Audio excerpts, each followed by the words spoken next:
जिसने उस आत्मा की खोज कर ली, जिसने उस आत्मा को पा लिया, जिन्होंने अपने को खोज लिया, उनको न शास्त्र पढ़ने की आवश्यकता है, ना वेद पढ़ने की आवश्यकता है, ना ग्रंथों की आवश्यकता है, न किसी पूजा पाठ की आवश्यकता है, ना नाम ध्यान की आवश्यकता है। क्योंकि बहुत से जीव ये सोचते हैं कि अगर हमने प्राप्त कर लिया तो फिर क्या करना है, फिर ये बोलने की आवश्यकता नहीं होती क्या करना है, क्योंकि वहीं ध्यान लग जाता है।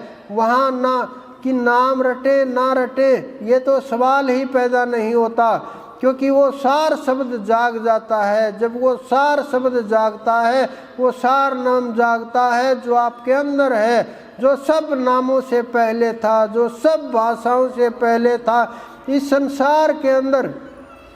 आप देखिए, जब ये मानव की सृष्टि नहीं थी, वैज्ञानिक भी बोलते इससे पहले दूसरी सृष्टि थी जहाँ डायनासोर घूमते रहते थे, उससे पहले कोई और सृष्टि होगी, उससे पहले कोई और सृष्टि होगी। और मानव की जो सृष्टि है ये चल रही है, ये वातावरण के अनुसार चलता है। सब कुछ खेल जीवों के कर्मों के अनुसार ये खेल चलता है।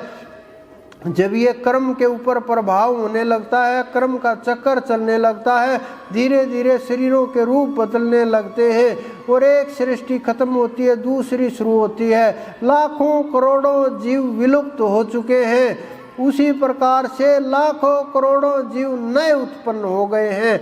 ये कहाँ से आते हैं जीव, कहाँ जाते हैं? आप किसी भी फल को लीजिए, किसी भी वस्तु को लीजिए, उसको रखिए, चाहे दूध रखिए, दही रखिए और कुछ रखिए, धीरे धीरे उसमें क्रिया शुरू हो जाती है, क्रिया की प्रतिक्रिया होगी। उसमें आप देखते हो कि इसमें तो जीव पैदा हो गए, इसमें तो कीड़े लग रहे हैं, कीड़े चल रहे हैं, क्या घटनाएं होती हैं, कहाँ से आते हैं वो? कभी सोचा है आपने कि एकदम से बारिश हुई, मेंढक एकदम से बाहर आ गए, कहाँ से आया वो सब कुछ? कि एकदम से आपने कोई पदार्थ रखा था, सुबह उठा करके देखा, आपने कभी चूहा मरा हुआ देखा, उठा करके देखो कीड़े ही कीड़े चलते में, कहाँ से आए इतने जल्दी ये सब कुछ? यानी ये सब के सब विराजमान है, बस दबी हुई चीज़ें हैं। इसी प्रकार से शरीर के अंदर अनेकों प्रकार के रोग दबे हुए हैं, अनेकों प्रकार की वस्तुएं दबी हुई हैं, अनेकों प्रकार के देवता दबे हुए हैं, अनेकों प्रकार की शक्तियां खोई हुई हैं। लेकिन हम भूल के कारण, भ्रम के कारण और बुद्धि के कारण, विचार के कारण, फंसे हुए होने के कारण अनेकों प्रकार का जो खेल है सृष्टि का, इसको ना समझने के कारण अनेकों अनेक ऐसे कारण हैं जिस कारण से हम उस तत्व तक नहीं पहुंच पाते, बार बार रोक लिए जाते हैं। ये सब प्रकृति का खेल है, ये सब परमात्मा की माया है। यही खेल है जो खेलता है वो, जिसके अंदर ये जीव फंस करके भ्रम के कारण आज और कल, आने वाला कल भूल जाता है। बस कुछ दिन याद रहते हैं फिर भूल जाते हैं। कुछ यात्राएं, कुछ लोग जो चले गए वो, कुछ खेल याद रहता है कि हाँ वो चला गया, मुझे भी जाना है। एक दिन समय आएगा कि ये नष्ट हो जाएगा, राख हो जाएगी शरीर की। कौन पहचानेगा किसकी ये राख है, किसकी ये अस्थियां हैं, किसका ये खेल है? सब कुछ जल जाएगा। तो उस जल जाने वाले शरीर से, गल जाने वाले शरीर से, मिट्टी हो जाने वाले शरीर से इतना मोह कब तक आप भागते रहोगे समय से? कब तक इस आत्मा से दूर जाते रहोगे? इस प्रकार से कैसे कल्याण होगा जीवों का? तो आप प्रयास कीजिए कि जीवों का कल्याण हो सके, लेकिन जब तक ध्यान नहीं करोगे इसी प्रकार से भटके रहोगे। और जो जीव उस नाम के साथ जुड़ गया, क्योंकि अनेकों प्रकार की शक्तियां हैं इस संसार के अंदर, जो तमोगुणी शक्तियों के साथ जुड़ गया वहीं अटक गया और वो कल्याण को प्राप्त नहीं होता। नाम की दौलत के बिना संसार के अंदर कोई भी दौलत वहाँ तक आपको लेकर के नहीं जाएगी। जो ये गुरु गुरु गुरु गुरु कर रहे हैं, जिसके पास परमात्मा का दिया हुआ गुरुपद नहीं है, जिसके हाथ में परमात्मा ने डोर नहीं पकड़ाई है, जिसको परमात्मा ने स्वीकार नहीं किया है, जो वहाँ तक समय नहीं पहुँचा, वो आप लोगों को किस प्रकार से ले जा सकता है। लेकिन जो समय पहुँच गया वो आपको रास्ता भी दिखाएगा, हाथ पकड़ करके ले जा भी सकता है, मंजिल तक वहाँ तक पहुँचा भी सकता है, वहाँ तक आपकी सहायता भी कर सकता है, मदद भी कर सकता है, कहीं रुके हुए हो वहाँ से उठा करके आगे भी बढ़ा सकता है। तो ये बहुत से कारण होते हैं। जब आप अपने अंदर में खोज करोगे, इस आत्मा की, ज्ञान की अपनी खोज करोगे, मैं बहुत बार बोलता रहता हूँ, जब तक आप समय तक नहीं पहुँच जाते कहीं भी रुकना नहीं।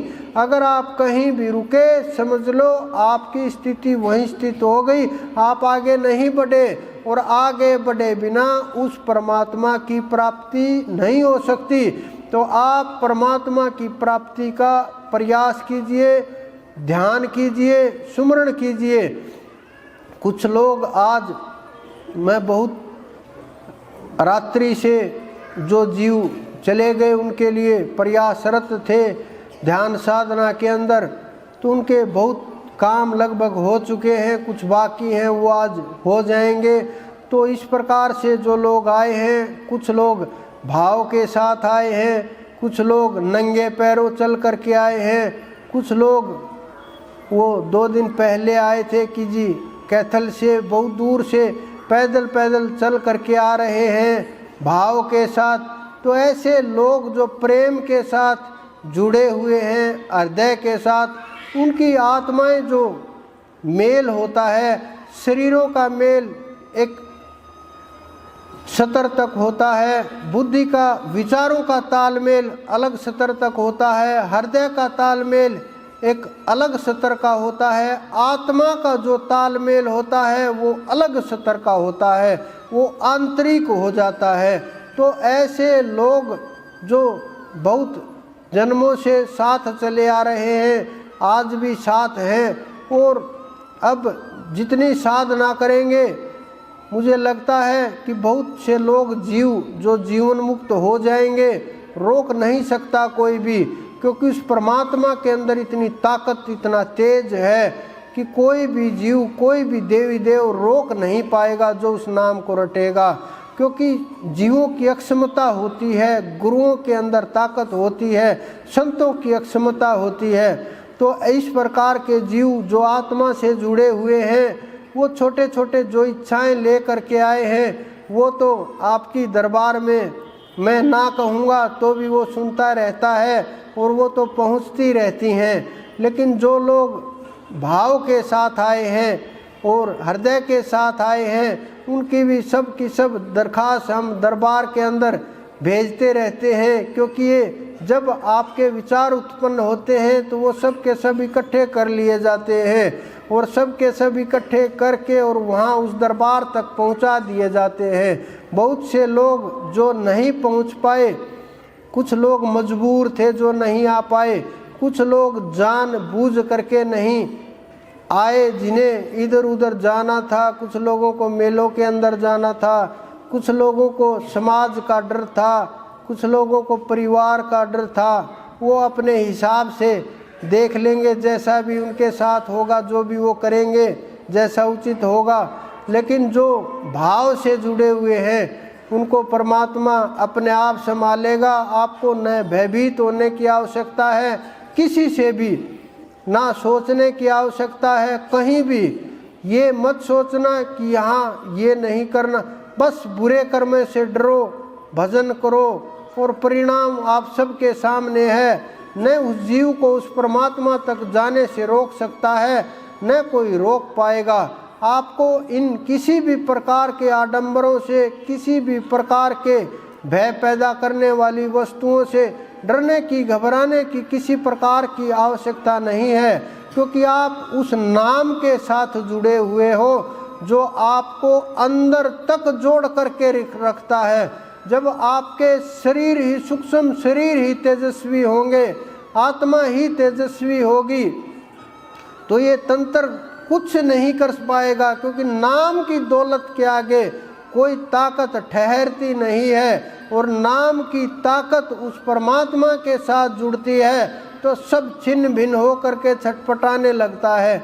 मेरे पास एक जीव आया, मैंने बहुत समझाया, बहुत भयभीत कि जी नहीं, मेरा तो वो मुसलमान लोग ये कर देंगे, मुझे बांध लिया। बहुत भयभीत, आप सोच नहीं सकते, बहुत तंत्र का प्रभाव। लेकिन जब नाम की दौलत शुरू होती है फिर सोचना नहीं पड़ता, सब के सब तंत्र अपने आप भागने लगते हैं। तो आप निर्भय हो जाइए, बिना सोचे ही अपनी भजन ध्यान में मस्ती कीजिए। अगला जो प्रोग्राम होगा वो आपको पता ही है, 6 तारीख का होगा, तो आप ध्यान कीजिए, सुमरण कीजिए और प्यार प्रेम के साथ आप सब लोग खुशी खुशी होली मनाइए। क्योंकि सब लोग इतने दिल के साथ आए हैं, त्यौहार को छोड़ करके, परिवार को छोड़ करके, सब कुछ छोड़ करके। जब आप मेरे दरबार तक नहीं कहूँगा, मेरे गुरु के दरबार तक जब आप आए हैं तो आपको खुश ये बोलने की आवश्यकता नहीं होगी, खुशी तो आपके आसपास घूमती रहेगी। तो आप ध्यान कीजिए, सुमरण कीजिए और शब्द के ऊपर पकड़ कीजिए। आप सबके अंदर विराजमान उस परमपिता परमेश्वर, मेरे गुरु, मेरे इष्ट को मेरा बार बार प्रणाम।